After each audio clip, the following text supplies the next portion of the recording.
Pokemon is one of those franchises that manages to bridge the gap between more than one generation. For example, I would say that the standout game of Generation Z is Minecraft, and for anyone born after 2010, probably Roblox or Fortnite. But gaming has been around for much longer than that, and although they may not have had the same widespread pop culture impact that they do today, gaming was still a huge industry in its own right, especially in the early years of console and handheld gaming. Dozens of grown men and probably about 3 women have crawled out of their parents' basements tonight to be first in line to buy the new video game Halo 2.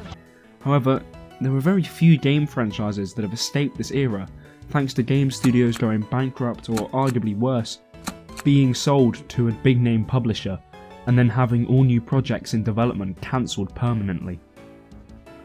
Pokemon has managed to avoid that fate.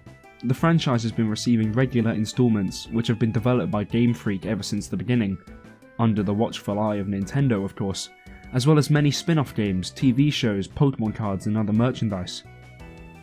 Pokemon is still Nintendo's biggest cash cow and rakes in billions every year for the Japanese company. However, that's not to say that it's been smooth sailing, as fans will tell you. The actual games themselves have been deteriorating in quality, as well as the whole money printing empire becoming more and more corporate and being less in touch with the fans. It's safe to say that the game series really isn't the juggernaut that it used to be, and that begs the question, what happened to Pokemon?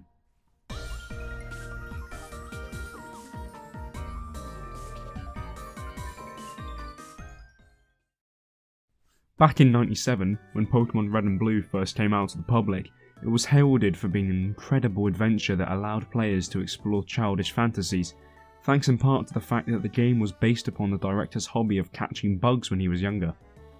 The game offered a, for the time, humongous world to explore that lived, breathed and smelt real. A modern adventure of this sort hadn't really been seen before, as most games at the time were limited to short levels, or any open world games, so to speak, were actually just little boxes strung together by a network of code.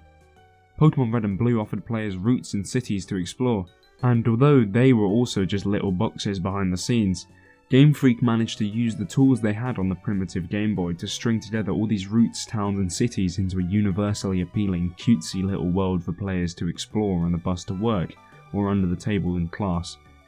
If I had to choose, I would argue that Black 2 White 2's Univers is the best example of this point. Gen 5 may get a shit ton of hate, unjustly in my opinion, but it is inarguable that the last of the DS games really captured the beauty of Game Freak's original ethos. It's a perfect example of what the franchise needs, and what fans want, a truly diverse and captivating adventure. The region of Univers is jam-packed with different hidden secrets, lore, and gameplay that are positioned off of the beaten path. For example, if you venture down into Relic Castle, through a very specific cave network, you can find Volcarona, a Pokemon that isn't that legendary, but it is unique to this specific area. No characters point you towards it, and Game Freak intentionally made the player have to find it themselves. It's encounters like these that make Pokemon special, as every time you battle with that Volcarona, you'll remember how you just stumbled across it while exploring. Back in 2012, when Black 2 White 2 came out, the gaming landscape was definitely different to it today, but I believe that the reason was Game Freak's mindset when it came to Pokemon games. The DS was tragically out of date, with the next generation of handhelds around the corner, bringing the jump to true 3D with it. Game Freak could have instantly begun on planning out the 6th gen Pokemon games, but instead decided to go back and look upon their past work, in order to make a true definitive experience for players. Obviously for them, hindsight was a bit of a blessing, but the decision to delay what was to be X and Y in order to create the sequels for Gen 5 was a fantastic call, as it allowed them not only to create a fantastic pair of games, but to innovate upon the franchise in a safe environment, so they could carry any positive changes, like the habitat list for example, forwards into Gen 6.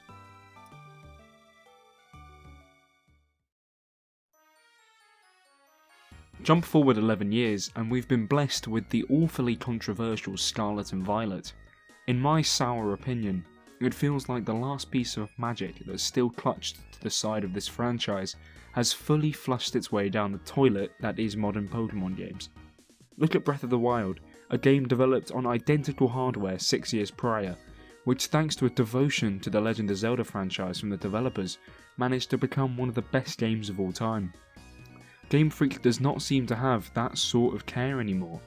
How is it that a game that came out in the same year as Trump's inauguration manages to create a much more believable and, most importantly, functional world than Gamefreak's most recent attempt? The magic that made Gamefreak return to Universe is gone. The originality of the first 5 generations is gone. I understand that developing a game is difficult, especially one featuring hundreds of unique characters like Scarlet and Violet, but come on. It isn't insane to demand a $60 game can perform playably on the hardware it is utterly exclusive to. Worst of all, people have complained ever since the original Wild area in Sword and Shield. I think the wild area is very boring. I never wanted to go there. The exploration of it, you could tell, like Sword and Shield, they're really trying, but the exploration is, you don't explore. It's just a pit. That's a cool Pokemon over there. There's an Onix. Oh, he's 30 levels above me for no reason at all.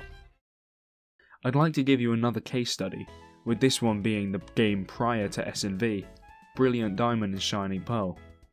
The long-awaited Sinnoh remakes, which compared to the previous pair, Omega Ruby and Alpha Sapphire, is dog shit on the side of the road. Gamefreak decided to outsource their most hyped game of all time to ILCA, a small Japanese company responsible for such previous brilliance as Pokemon Home, which is basically just some netcode in the PC from the original games, before Gamefreak scrapped that for the sake of convenience.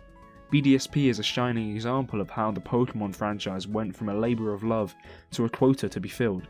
Auras was completely a new game, constructed from the ground up, with story elements reimagined and locales redesigned, breathing a breath of fresh air into the Gen 3 classics.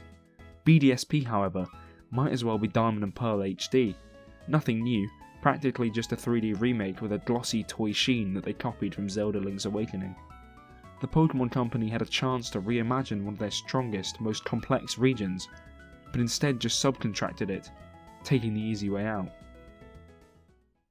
I do appreciate Legends Arceus, developed alongside BDSP by Gamefreak, and I definitely love the new direction that they took the franchise in that game.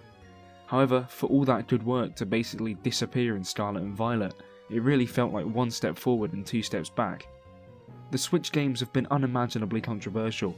For example, all the bring back National Dex shit from a couple years ago. Saying this, fans still bought the 8th and 9th gen games by the bucket load, which is sad as it will probably send all the wrong signals to Gamefreak.